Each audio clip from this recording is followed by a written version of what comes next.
What type of D&D player are you? On the face of things, it sounds like a pretty straightforward question, doesn't it? Certainly the sort of thing that comes up in every session zero. Like when I started playing, the thing that attracted me to D&D in the first place was the concept of role-playing and collaborative storytelling, throwing off the shackles of my day job and immersing myself in this weird alter ego who has a funny voice and just allowing myself to be silly for a little while, knowing that I'm just going to enjoy myself. If the DM gives me a funny NPC to play with, then I'm going to happily roleplay with that person for hours on end. Whereas there's going to be other people at the table who couldn't care less about that side of the game and just kind of roll their eyes at my shenanigans. For these people, D&D is all about combat. It's about killing monsters. It's about using abilities, gaining loot, leveling up. And then there are other players out there who really enjoy the problem-solving aspects of things. They like puzzles, they like exploration, they like investigation. And that's all fine, because luckily D&D, unlike some of the more specialized gaming systems out there, it's a pretty broad church for a TTRPG. And there's more than enough room out there for all of these types of gamers to kind of coexist happily. You want combat? Go with Dungeon of the Mad Mage. You want exploration? Out of the Abyss. You want role-playing? Hey, Wild Beyond the Witchlight, it's right there, you know? I kind of think sometimes of the D&D experience as being a bit like I'm baking a cake with a combination of ingredients from 3 kind of core piles at my disposal. And by combining these 3 piles together in varying combinations, I can create all kinds of weird and wacky experiences for my players. All campaigns have at least some elements of all 3 of these piles, but some are going to be more combat focused, some more problem solving, more role playing. But that's why you have a session 0, right? It's to figure out the type of game that your group likes playing and to work out the experience that's going to best work for the majority of people at your table. That's what I thought, and to be honest, that's what I expected going into the game. But after a while I realized that maybe these assumptions were a little bit too simple. See, within Magic the Gathering, there are 3 what are known as psychographic profiles that determine the type of player that you are and why you were drawn to the game in the first place. Now these profiles, which were created by Wizards of the Coast, they are colloquially known as Timmy, Johnny, and Spike. They are well known within Magic the Gathering, and they're very useful for Wizards because they inform the folk within the R&D department whenever they're creating new decks and new cards. They're able to ensure that every type of player is accounted for among the new cards that they're creating, so no one feels left out of the experience. But that got me thinking, because of course, Wizards of the Coast don't just own Magic the Gathering. They own D&D as well. In fact, there's quite a lot of overlap these days between the 2 games, from playable races to monsters to entire settings. And ultimately, human nature is human nature, right? Whatever game you're playing. So is it possible that these same psychographic profiles could apply to D&D as well? And if yes, what could that teach us about the type of player that we actually are?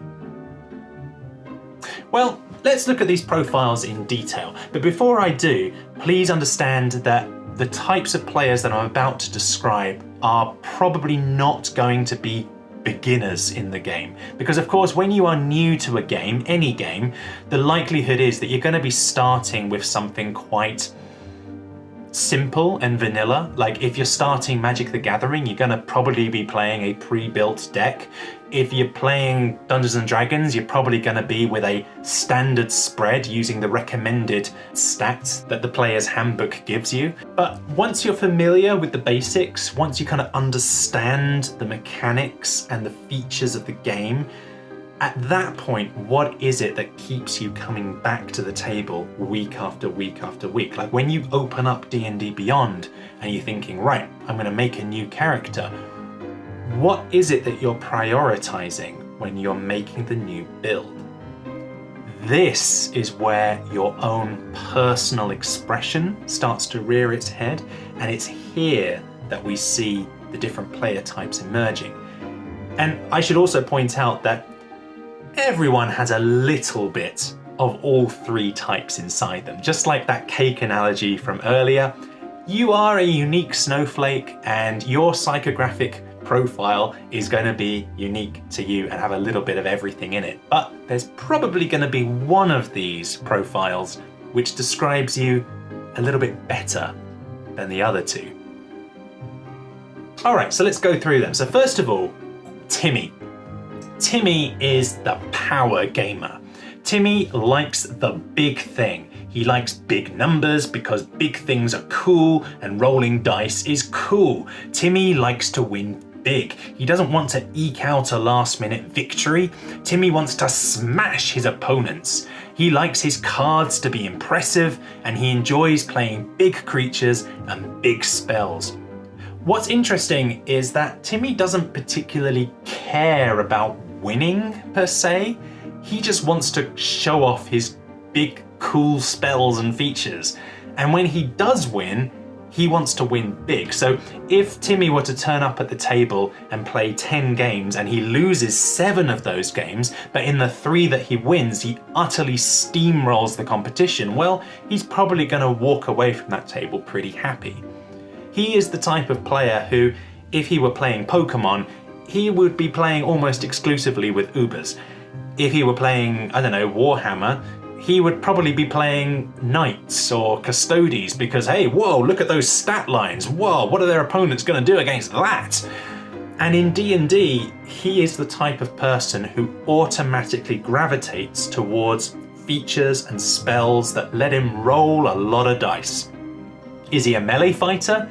He's probably going to go two-handed Great Weapon Master and he's going to get his primary stat to 20 as soon as humanly possible. Is he a spellcaster? Well then, of course he's going to be taking Fireball and of course he's going to be casting it every single turn. No, he doesn't care who else is in the way. He's just going to cast it.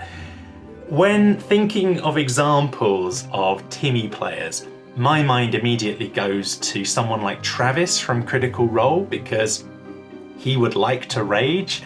And just look at this guy. You know, he's having a great time. He doesn't care if he wins or not. He just likes hitting things with dice.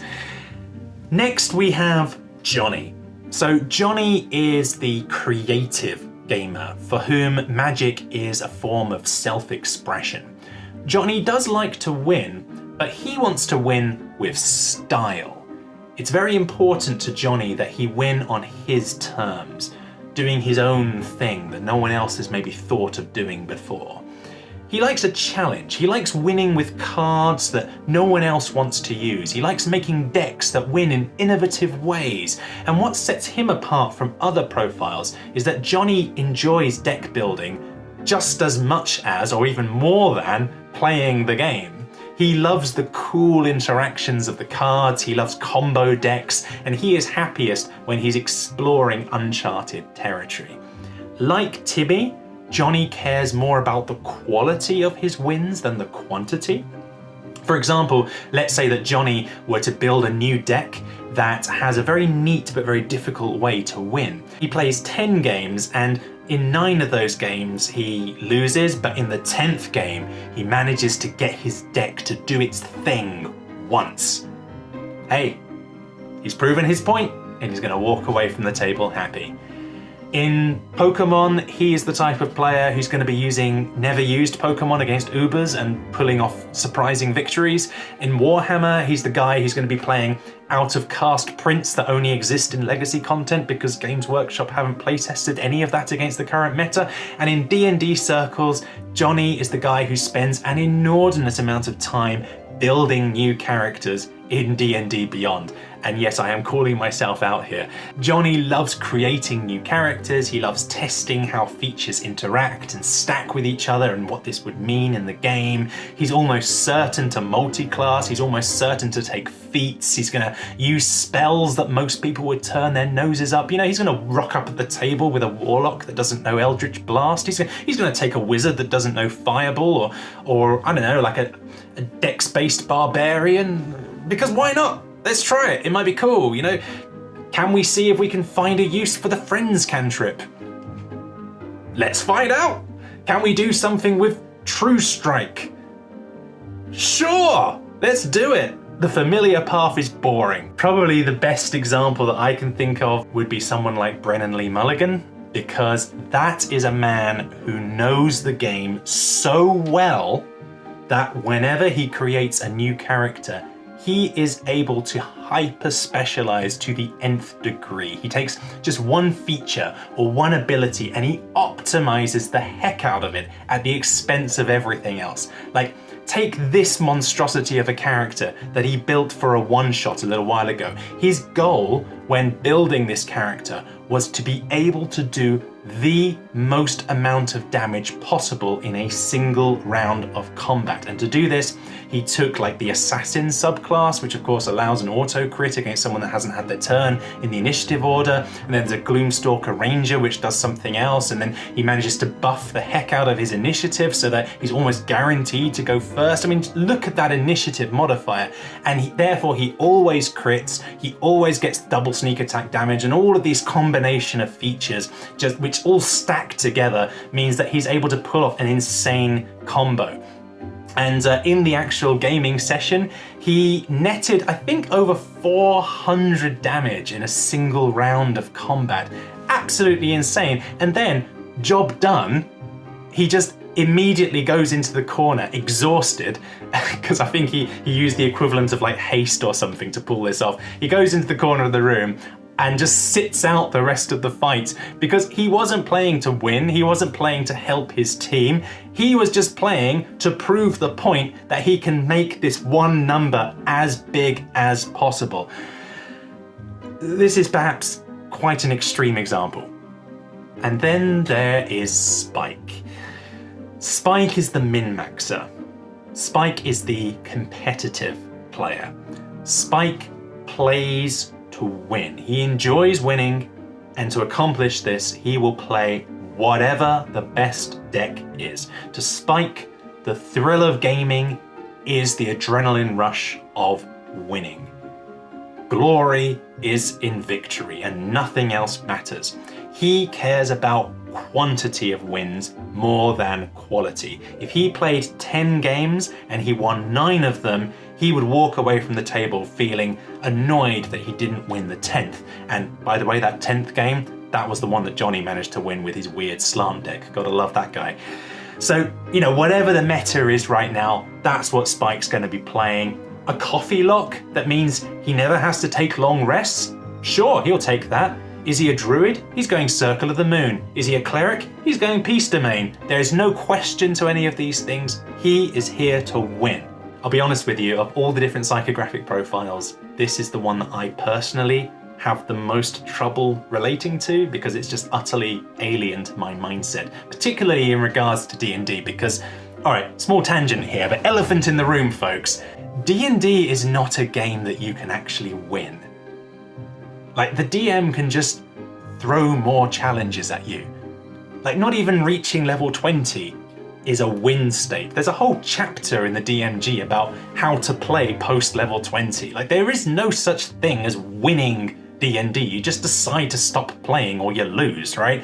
I would say it's because of that truism, because Spike wants to win, but you can't win. And it's because of that kind of tension that, in my experience, Spike is the type of player who is most likely to lash out against the constraints of the game. You know, he is the one who is most likely to kind of set himself up in that mindset of me versus the DM or me versus the players at the table, because he wants to win. Like, This is not to say all spikes are this way, but if someone at the table turned into a murder hobo, it's probably gonna be the spike, right? So if I'm thinking of examples of a spike, probably the only one that comes to mind would be someone like Emily Axford, as Brennan Lee Mulligan can attest to. Emily is one of the best D&D players in the world. She was also sent from hell to kill me. She knows her spells, she knows how they interact together better than basically any player I've ever seen. Am I getting Ocean's 11 on my own show? What the is happening? We read the book, Brennan. And by we, I mean just Emily. She's always one step ahead of the DM. She's always willing to flip the script if it means getting an edge in combat. And she wants to win. That's why she's playing, right? And then finally we get onto the fourth and the fifth types of player.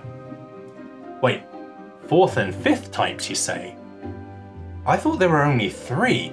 Well, yes, there are three psychographic player profiles which characterize how a player plays at the table.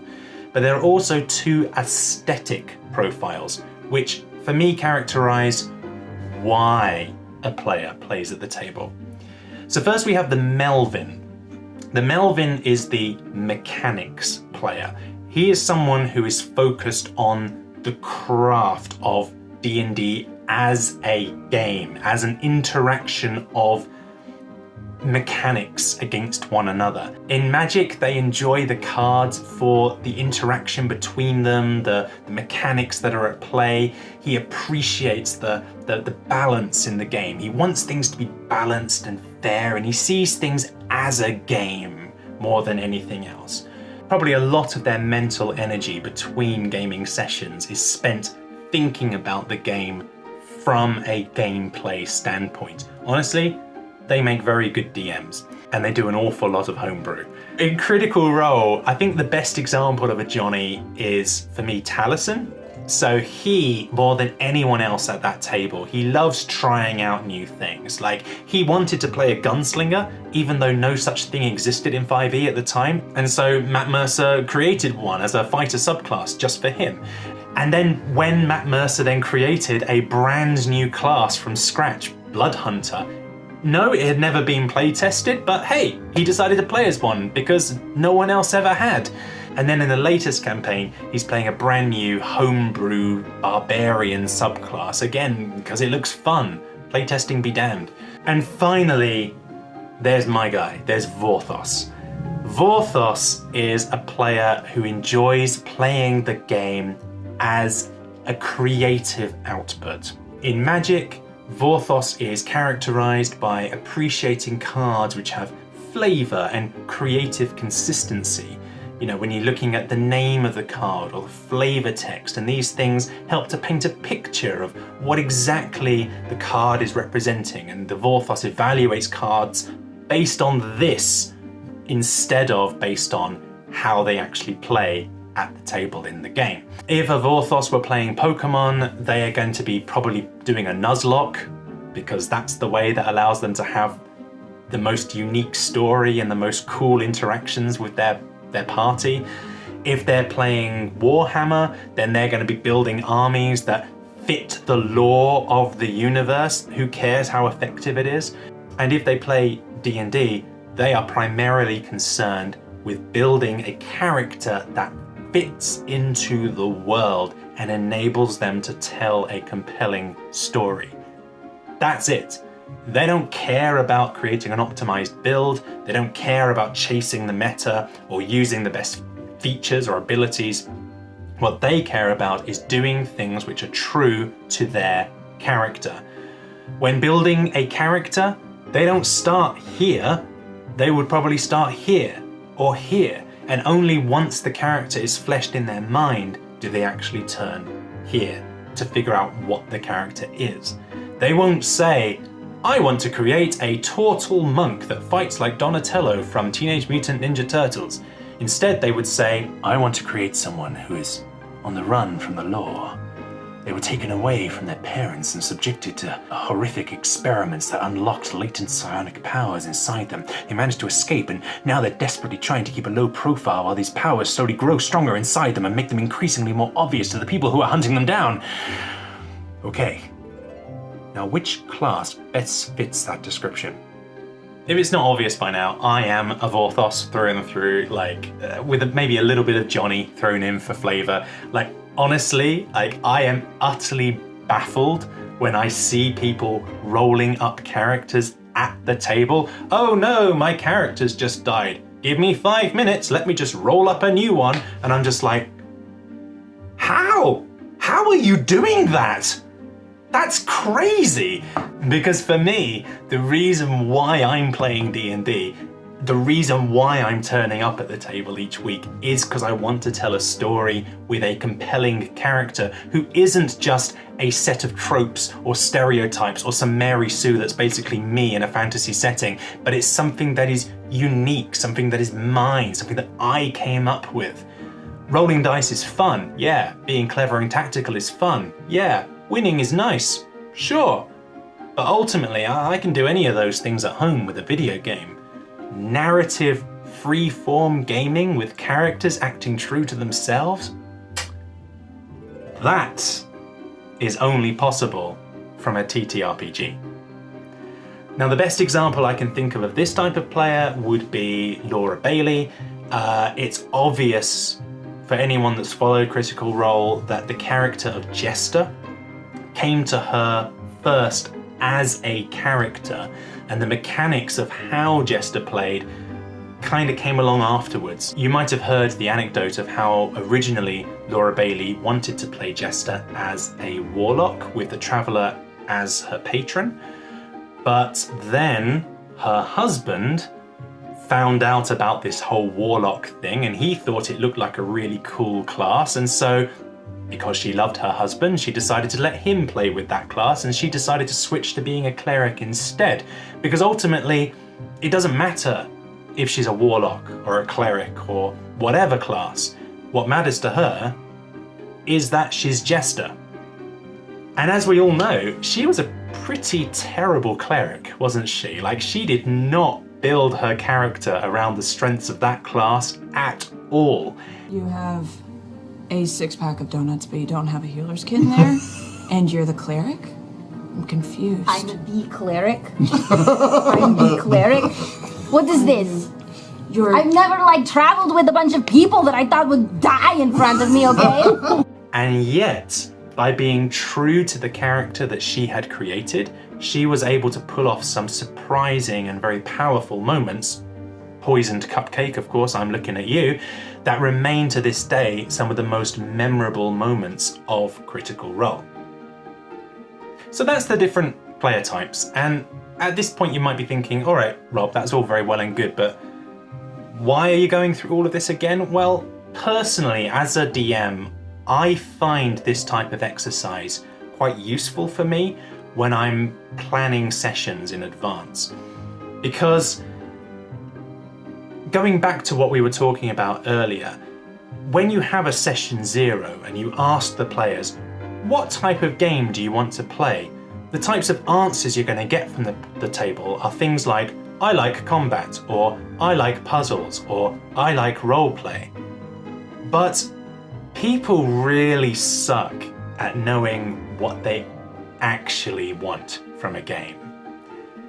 And so you can have all the session 0s you like, right? You can sit down with them and say to them, yeah, we're going to play like a sandbox city-based adventure, which is going to have like a central mystery that needs to be solved. And people are going to be nodding along going, yeah, that sounds really cool. Yeah, I'm on board with it. But then when they actually get to the table, I don't know, man, they're just a bit disengaged with it all, and I don't know, it's not really feeling it. And you as the DM are tearing your hair out, like, why are they not feeling it? Like, we discussed this in advance. And the reason why they're not feeling it is because of these psychographic profiles. Like, we've all been in situations as DMs where we have someone at the table that just doesn't seem to fit with the group dynamic. and you ask them for feedback, and it's never very clear what the problem is. And for me, sometimes the problem is this. It's the fundamental reason of why the person is coming up to play D&D in the first place. Because ultimately, it is absolutely possible to create a combat encounter which satisfies every single one of these player types. For example, if I know as the DM that I have a lot of spikes at my table, and I want to create a combat encounter, well, of course, I'm going to be throwing high-level monsters at them. Of course, I'm going to be throwing wave after wave of mooks at them, which grind down their resources, and then they're going to have to kind of plan strategically and kind of save up their resources and think long-term about how they're fighting. They love that sort of thing. That's what they're there for. They love the grind. And then you just let the dice do the rest of the talking, and it's really easy for you as a DM. If I know, however, that I've got an awful lot of Johnnies at the table, well, maybe they would like something which needs a little bit of problem solving or a little bit of thinking outside the box. Maybe instead of just giving them a flat room to play in, maybe it would be good to have some sort of like a large ravine for them to fight across, and the monsters are at the other side of the ravine behind half cover, and they're just like sniping from a distance with bows and arrows, and the only way to get across that ravine is on some rickety old bridge which can only take one person at a time. And of course it's very easy for the monsters to come across and just slash through the ropes holding up that bridge with a knife, and then of course you would fall into the ravine. So now what's the option? Do we first stabilize the rope before going across? Do we try and just fight them from the other side of the ravine? Or, you know, half of the people in the party don't have ranged options. How do we get across there? What do we do? That's problem solving, and a Johnny would absolutely be there for that sort of thing. Do you have lots of Timmys at your table? Oh, easy, happy days. Just throw something massive at them. A massive set piece of a dragon raining down fire and brimstone from the skies and leveling a city. They would absolutely love that sort of thing. They're fighting Godzilla. Hooray! Do you have a Merlin at the table? Give them some cool mechanics to play with. Some weird weapon or magic device that does something homebrewy and cool that they have to kind of think around in the moment and interact with. Do you have a Vorthos at the table? Give them something that works thematically, which makes sense for their character and their backstory. This is the way that you're going to give the players at your table a fun experience. In all of these situations, we've had a combat encounter, and yet they are a completely different experience for the players at the table. And ultimately, if you do have a player that just doesn't fit with the others, sometimes doing this type of exercise can help you to recognize that and pinpoint the root cause. And sometimes it's a case of you adapting your approach as a DM, and sometimes it's a case of just having that conversation and saying, man, maybe this isn't the right group for you. And then everyone can have a good time. But yeah, I think that's enough waffle on this topic for now. But yeah, let me know in the comments below, what type of player are you? How do you, as a DM, plan around the different kind of psychographic profiles at your table? Have you ever given any thought to this before? I would love to hear from all of you. I had some great feedback on the last couple of videos I've done. I want to keep those positive vibes going if possible. So do drop a line. I read all of your comments, even if I haven't had a chance to reply to all of them. It's wonderful to hear from all of you. But even if you can't do that, then of course, drop a like, subscribe if you've got the moment, and in the meantime, I will be in touch again with another video on another topic very soon. Take care.